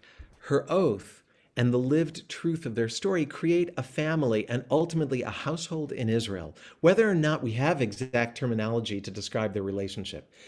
So clearly is their primary bond to each other seen and understood by others, that when Ruth at the story's end has a baby, the legacy that is the reward of her devotion in the story, the whole story is aiming towards, will there be a baby?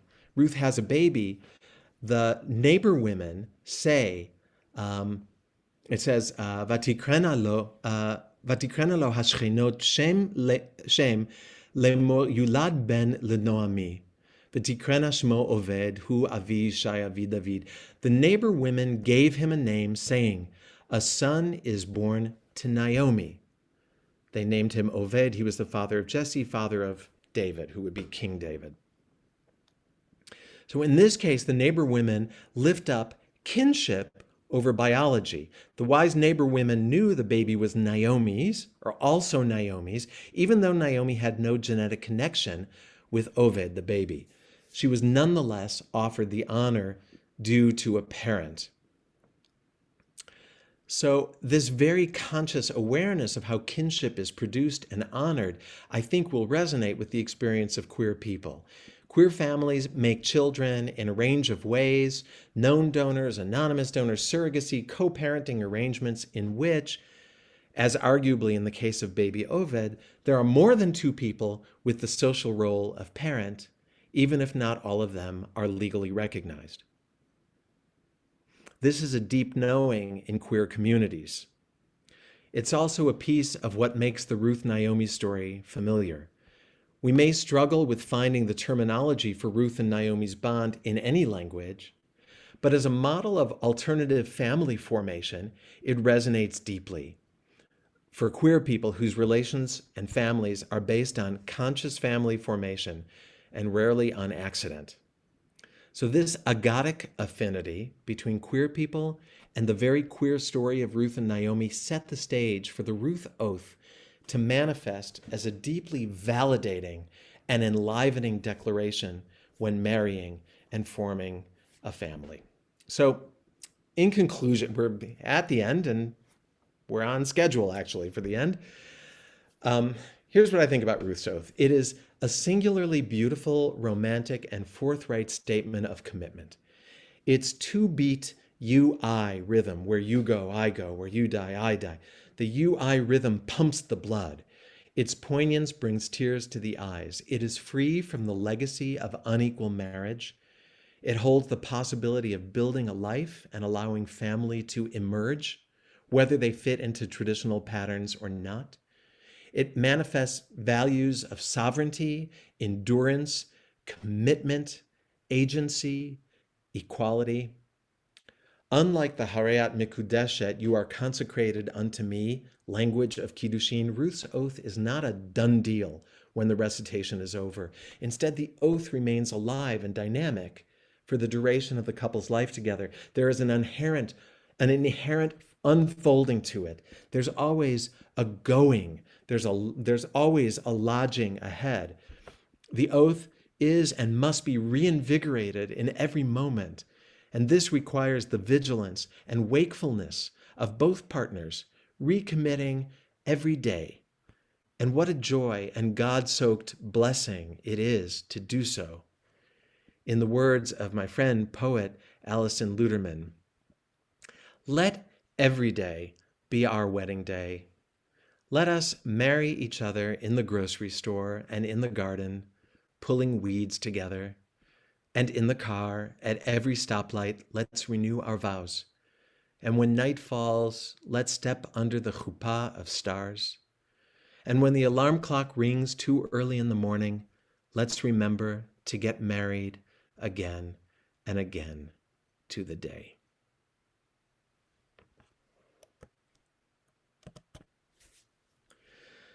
So thank you for being here and being part of this discussion. We have 7 minutes on the clock for short reflections. And this is a conversation that I'm really happy to continue over time. And I'm really interested in people's ideas and suggestions, because I would like to see some of this work take root and grow. And I think that can only happen if we do it together. So please feel free to, if you'd like to put some words into the room, feel free to unmute.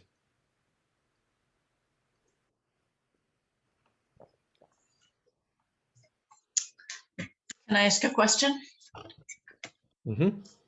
As you know, I totally love this. I love how you elevate the starting place for every discussion, and you bring in the importance of listening to the lived experience of queers in interpreting halacha that affects queers.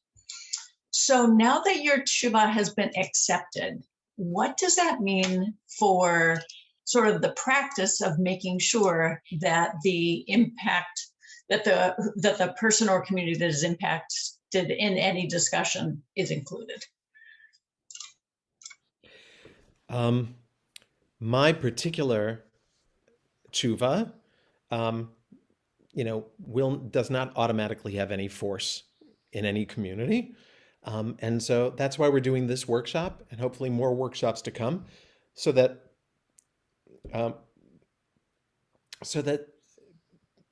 Jews, people who are Jewish or Jewish, can look at the question of how is my voice part of the forms of rituals and texts that Judaism offers me, can continue to take an increased stand, an increased demand in being part of conversations.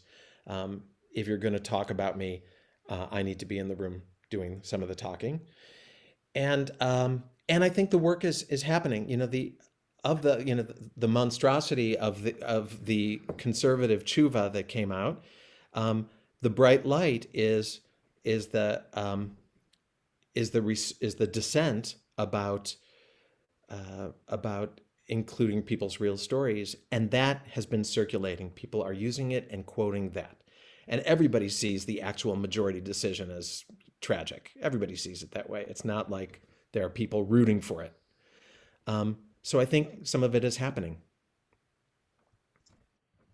Cool, thank you. So, Rabbi Irwin, I don't understand. So, this teshuvah that you did is not part of halacha? It is part of halacha, no? It is for people who see it and know it. It's also not meant to have, it's not a teshuvah that's meant to have normative force, but rather to have suggestive possibility. And yes, it's out there in the world now, and it's online, And now the 50 people who are here today can talk about it. And I know that my teacher, Rabbi Marcia Prager, who teaches life cycle in the ALEPH Ordination Program, has now assigned this as required reading for her students. So yes, it will become in some way part of the fabric and hopefully will be improved upon by the next round of people talking about it. And I can confirm that, Rabbi Irwin. I'm taking the life cycles class now with Reb Marcia, and we have read your tshuva and discussed it along with Rachel Adler's and Yeshar Koach. Thank you, Eugene.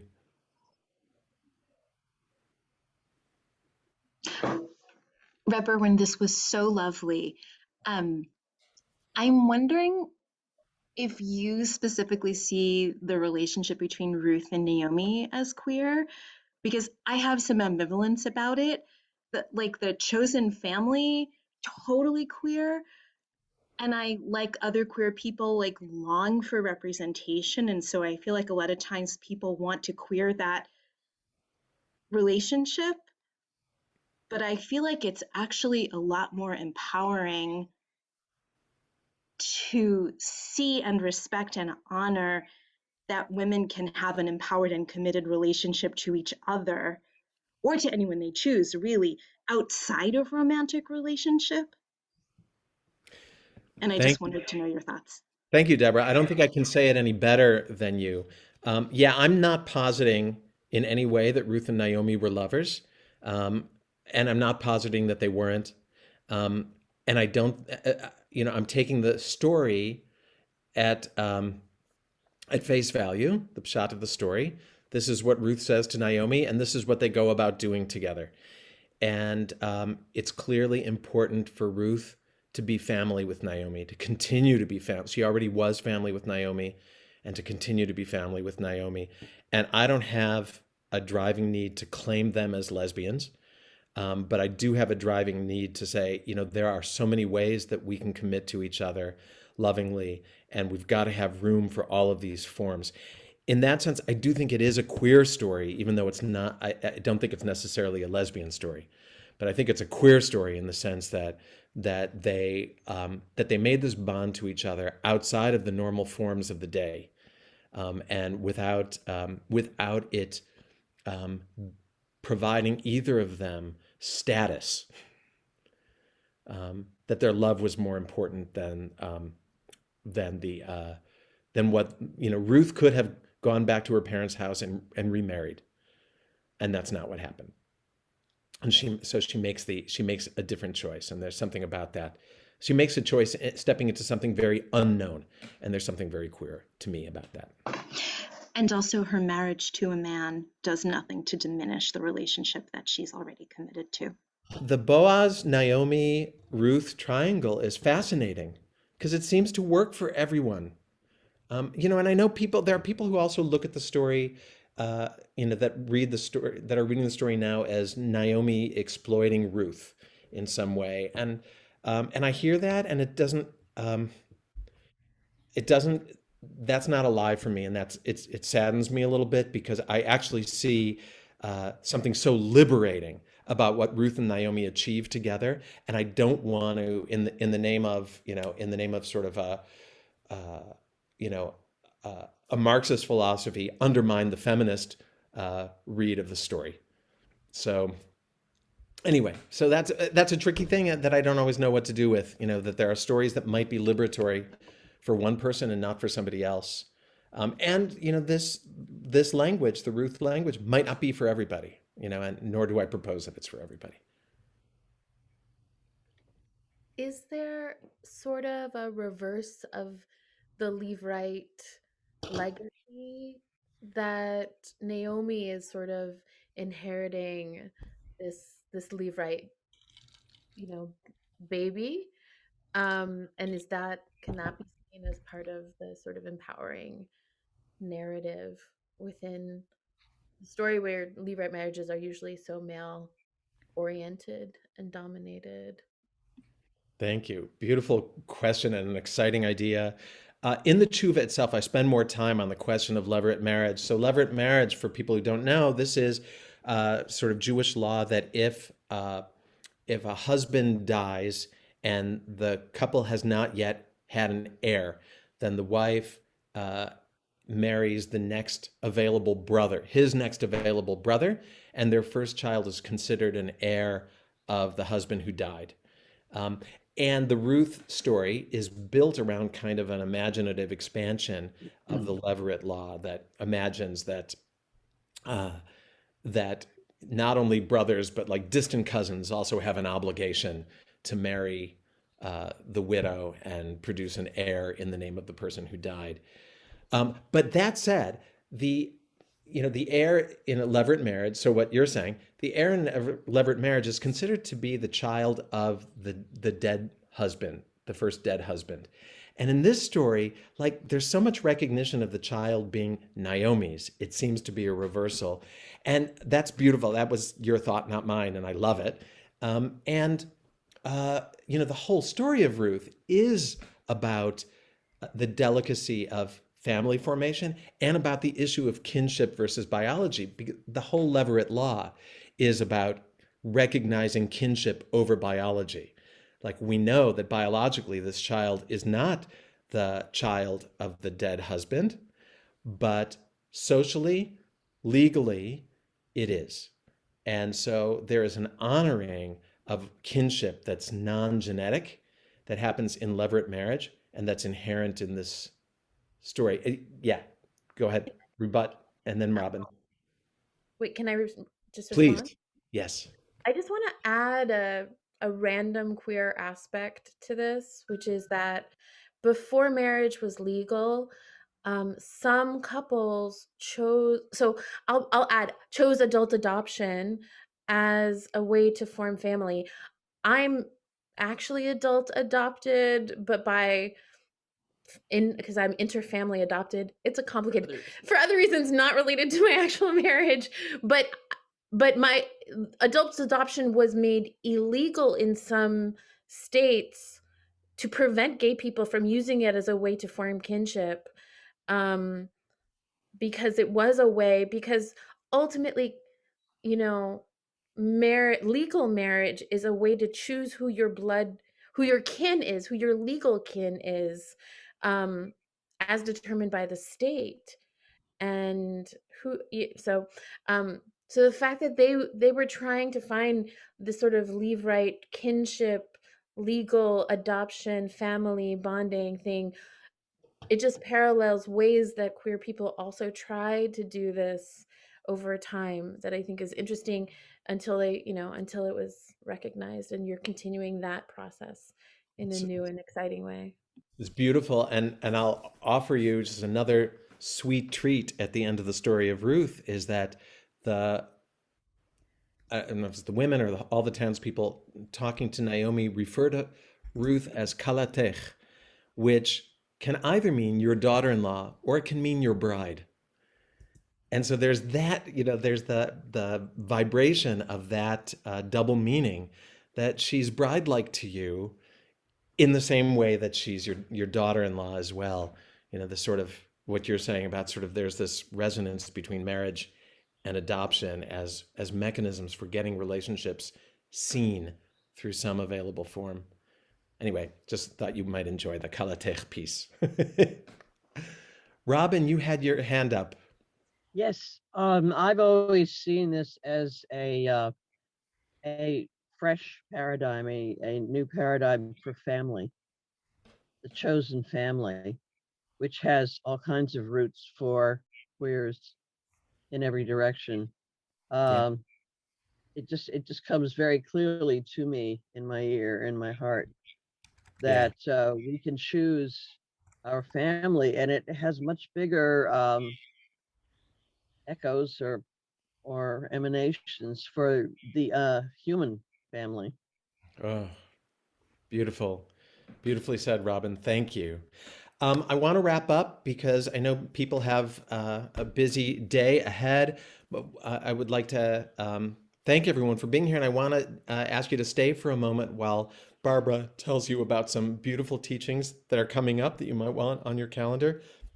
And an invitation to everyone who would like, please be in dialogue with me. I would love to hear where this works, where this doesn't work, where it needs subtler thought, where it needs thought by people who are not me.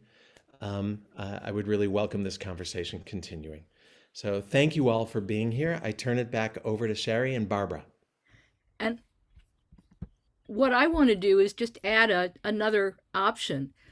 Just as Reconstructing Judaism has been creating this series of explorations of re-mitzvah, I think for people who have had marriage commitments and worked on language that got around some of the challenges, are now going to be looking at recommitment ceremony of some sort, using some of this language. I find it just absolutely thrilling, and allows the complexity of relationship and the complexity of who we want to be in this world and how we share it together. So I'm, Barbara, so exciting.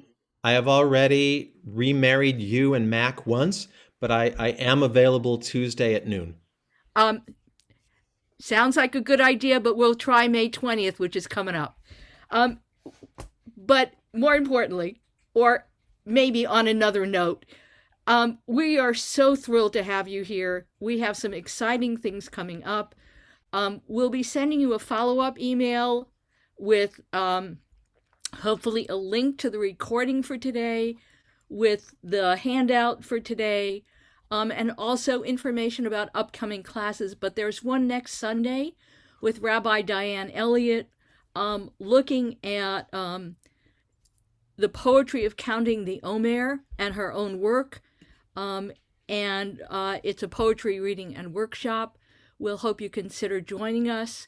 We are putting together a very collaborative tikkun for Shavuot with the title Practical Magic, Jewish Wisdom for Hard Times, with a whole range of options, and we're doing it in collaboration with two other local shuls, Or Zarua, which is in the East Bay, and Congregation Shomrei Torah, who's our neighbor up the hill a bit.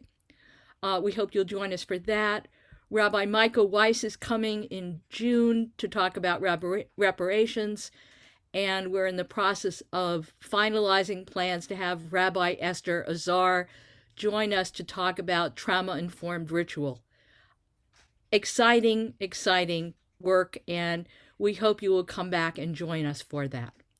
Thank you so much for being here today, and most importantly, thank you, Reb Irwin, for this heartwarming work that you have been doing, and for creating options that really open our world in a way that I don't think any of us could have expected when you showed up in 2008 and said, hey, I think I'd like to put together a high holiday service. So thank you so much for being here today.